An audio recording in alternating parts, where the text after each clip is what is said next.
All right. All right, how's everybody doing? All right, Coach. Questions? Any questions? How do you feel about today's final, I guess, day of training camp scrimmage?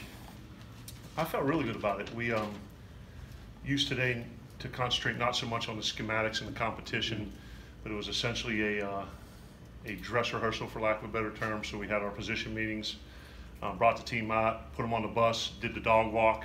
So went through that whole process, walked down, and then went through our pregame routine. From stretch to everything that we do prior to kickoff. Ran them off the field, actually ran onto the field how we're going to do that, and played 2 15-minute running quarters. Our travel squad versus our non-travel squad. Had some really good competition there, and working with the coaches for the first time. Headsets, communication, substitutions. We had special teams all within. So I'd rather have those things get ironed out now than on the first. Concluded that with a 2-minute drill and an overtime session.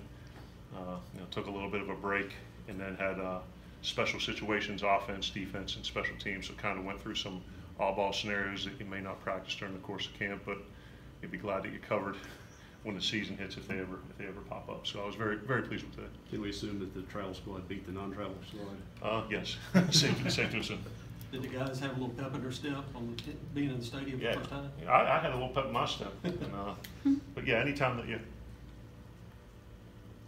have an opportunity to go into the stadium and be under the lights, and to the young guys, there were some big eyes, even though there wasn't much consequence to the performance outside of the competition aspect of it. But heck, it felt good for me to be in there, just trying to imagine the sound of the Bills.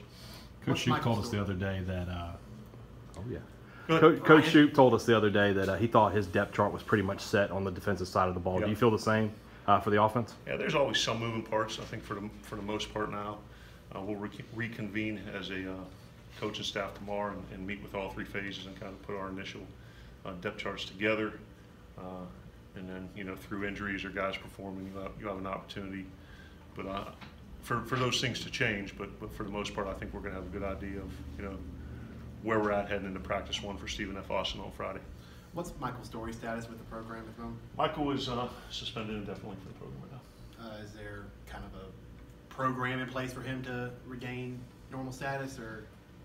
I mean, I could give you essentially when we, I'd rather just meet this out in front of it. When we were made aware of the incident involving Michael on, Saturday morning, I imposed an immediate indefinite suspension of Michael. And he hasn't practiced with the team since Saturday. And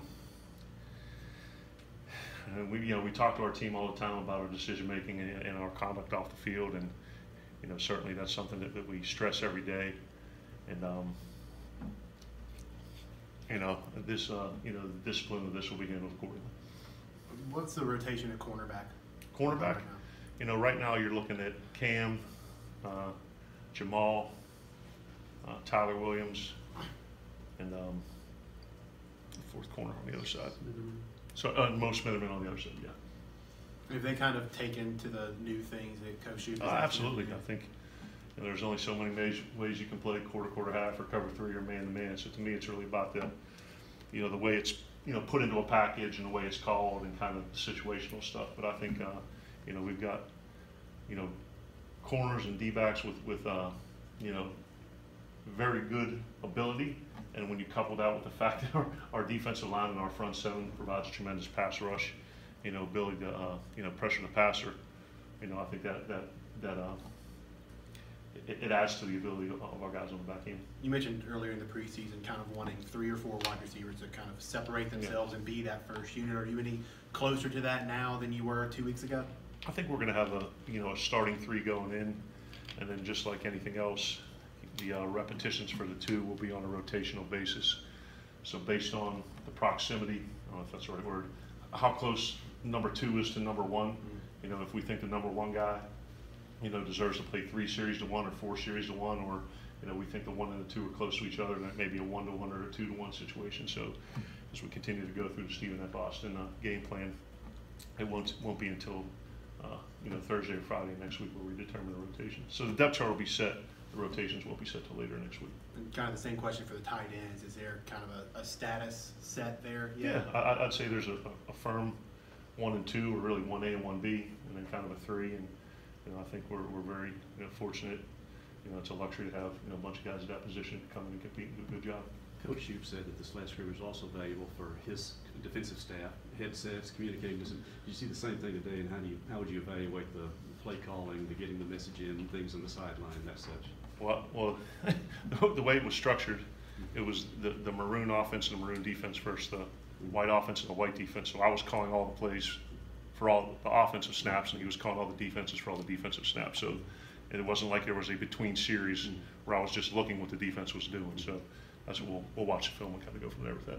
Coach Shoup said the other day that Stephen Nagoke got put on scholarship. Is there anybody else that you were able to put on walk-on wise into a scholarship? No, Stephen's like a Swiss Army knife. I mean, he's great. He can do a bunch of different things and play either safety position. He's on a bunch of special teams and great kid, great grades, and he has been put on for a while. I'm not one of those guys that's going to drop a scholarship letter in a football from a hot air balloon and make a big scene of it and have it filmed. That's kind of just not my deal. He came into my office. I told him he's on scholarship, shook his hand, and announced it to the team. That's just what that is. But no, we have not put any of those on. Does that put you at the full 85? Sir? Does that put you at the full 85? No, we have one. Okay. Yeah. Will you use it before the season? That's to be determined. You said one of your goals during training camp was to get your team to be able to respond to adversity. Do you think that, once the course of the season hits, you guys are ready to do that? It's a good question. I think we've improved in that regard from spring to fall camp to now, and that's why I wanted to make it one of our points of emphasis. And certainly the adage of showing your emotions without being emotional, and not just being able to handle adversity, but being able to handle prosperity. I think a great example of that was yesterday in practice. We had 2 2-minute drills, and the defense did a great job. Didn't allow up the points, got off the field, and they were all fired up and jumping around, and the offense was kind of hanging their head. And I just use that as a great teaching moment. So, we can't be on a roller coaster. We can't be too high. We can't be too low. We got to find that middle ground emotionally. And that's not to say we're not going to play with emotion, but there's a difference between playing hard and being out of control. And I think we need to make sure we're toeing that line of pushing the envelope, really competing, being a team that's got a lot of personality and emotion, but is never out of control. How do you feel about where your offensive line is right now? I feel good. I think Marcus Johnson's a tremendous O-line coach. We got guys up front that are, I said before, you're probably tired of hearing it. We got a lot of size, a lot of athleticism, great physicality, great mentality. Behind those 5 starters, you probably got 3 or 4 guys that are pushing in and working for playing time and reps. So, and they're battle tested. I mean, getting to go against this D-line every day, I think it's going to prepare us for really anyone we face. With Story being out, it'd be kind of a question right now. Who kind of steps into that role with that second team? I mean, there's a bunch. What Coach Johnson does, which I think is great, is he cross-trains the guys. So we, got guys who are guards working at center and vice versa, and then you have some of your guards bump out. So, with that second line, it's not necessarily one guy goes out and then the second guy goes in. It's the next best available interior lineman. So to say who it will be, at this point is probably, a little presumptuous, I guess. But our thought process as a team, we talk about this all the time, is next man in mentality. That if we lose somebody because of an injury or another reason, the person that replaces them is going to do as good or better of a job. So, that's football, and that happens. And someone's out, and the guy, tell our 2s and 3s, you're dang one play away. So you better be ready. On the subject of cross training, you said you do that with wide receivers. Yeah. Is there a time in the preseason where that stops and you let people settle into one, or is that an ongoing process throughout a season? I think on a Friday it'll probably stop to a certain extent, but there are guys that are earmarked that can do all 3 positions, so those guys will get reps. So Jesse's a guy that can do all 3. There's a couple other guys who can work at all the positions. And some guys are better suited for either playing outside receiver or slot. So it'll be probably 1 or 2 guys that continue to get the reps all over say across the board. Is Austin Williams another one? Yeah, he's one of those guys. I think he's better suited as a slot, but in a pinch, I think he can play outside. At Penn State, Saquon was obviously your featured back for obvious reasons, but is that kind of the system that you like, a featured back, or can you see a situation where Harris and Kylan will almost split carries? Excuse me. Ultimately, we're going to do what's best for the team and best for the offense for us to produce and score points. I think historically, if you look at it, Saquon the last 2 years has carried a majority of the load. Chase Edmonds, now who's with the Cardinals, did it for us at Fordham. Carlton Kuntz was my starter there as a first year. I think he was a 300 carry guy. But when you go back to UConn, Jordan Todman, in my last year there as a coordinator, I think it was a Big East Offensive Player of the Year. He kind of had that 300 carry thing, but the year before that, Jordan Todd and Andre Dixon, they essentially split the carries, and I think they were the only two tailbacks in a non-option based offense to both have 1,000 yards in a season. So there is a precedent set for splitting the carries. It may not be something that I necessarily prefer, but if that instance, it was for best. What was for best for the team.